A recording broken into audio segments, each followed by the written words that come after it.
Everyone, welcome back to अड्डा 24/7 school. मैं हूँ शिप्रा तिवारी, बहुत बहुत स्वागत है। सो आज की कहानी जो मुझे सुनानी आप सुनेंगे अपनी शिप्रा मैम की ज़बानी बेटा।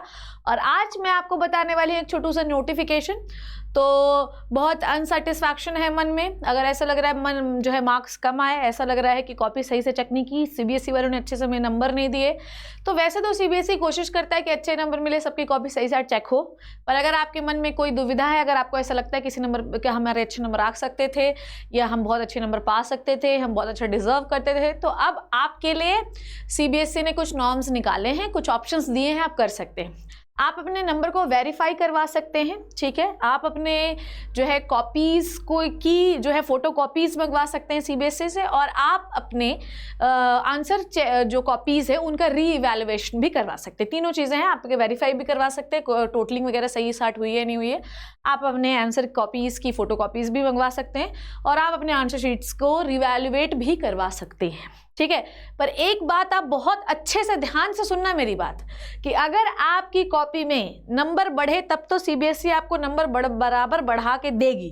पर अगर उन सब पूरी प्रोसेस के दौरान अगर आपका एक नंबर भी कम हो गया ना बच्चों, तो अब वो जो पूरी आपकी मार्कशीट आई है वो सब रिजेक्टेड, आपको सीबीएसई नंबर कम करके मार्कशीट देगी।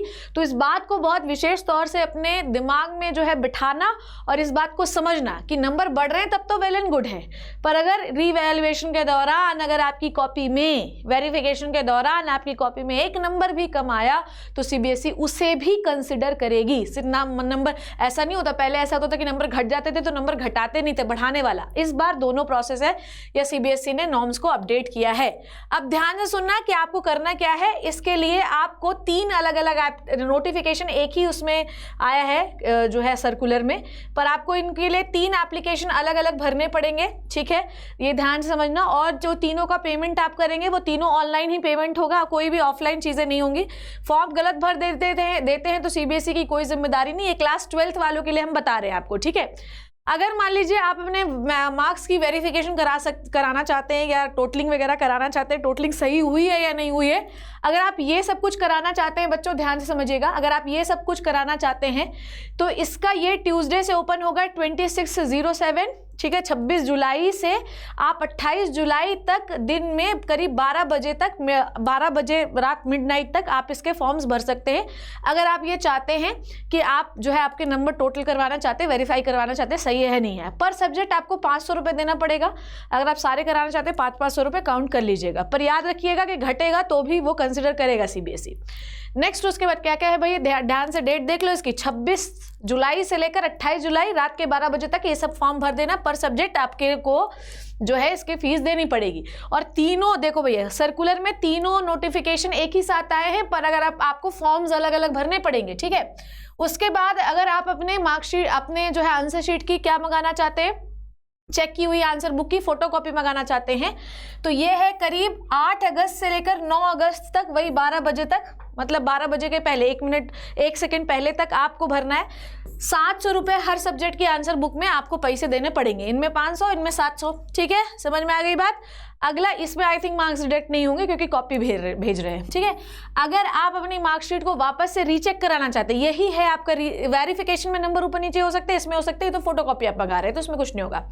ये है करीब 13 अगस्त से लेकर 14 अगस्त तक, ठीक है। ये भी आपको 12 बजने से 1 सेकंड पहले तक आप इसमें अप्लाई करेंगे, एक दिन का समय आपके पास। 100 रुपये पर क्वेश्चन, ये बड़ा महंगा है यार, 100 रुपये पर क्वेश्चन। पर बात वही है कि नंबर घटने बढ़ने पर दोनों पर आपका इफेक्ट होगा। तो ये जो तीनों नोटिफिकेशन है, इन तीनों के लिए आपको अलग अलग एप्लीकेशन फॉर्म भरने हैं। तो अलग अलग ये नहीं होगा सब एक ही में भर दिया, रिजेक्ट हो जाएगा। तो आपको क्या क्या करना है ध्यान से समझिए। तीनों की डेट्स मैंने आपको बता दी, कितना कितना पैसा देना है ये बता दिया, पर सब्जेक्ट आप कितने पैसे लगेंगे वो बता दिया। तीनों नोटिफिकेशन के लिए अलग अलग फॉर्म भरे जाएंगे, फॉर्म गलत होने पर फॉर्म रिजेक्ट हो जाएगा। इसमें सीबीएसई की कोई वो नहीं होगी। मार्क्स बढ़ने पर मार्क्स बढ़ेंगे, पर मार्क्स घटने पर रीवैल्यूएशन के दौरान अगर किसी क्वेश्चन में मार्क्स घटता है तो वो भी कंसिडर किया जाएगा, सीबीएसई आपको नई मार्कशीट देगी। तो बहुत ही सोच समझकर काम करिएगा। अगर आप किसी चीज़ में कॉन्फिडेंट है तो ही करिएगा, नहीं तो मत करिए। जितने मार्क्स आपको मिल गए उतने बेहतरीन है, बस इस बात पे भरोसा रखिए। इंजीनियर, डॉक्टर कुछ भी बनना चाहते हैं उसकी तैयारी शुरू करिए, अब छोड़ दीजिए, एग्जाम गया तो गया। See you in the next notification. Thank you so much बच्चों एंड बाय बाय।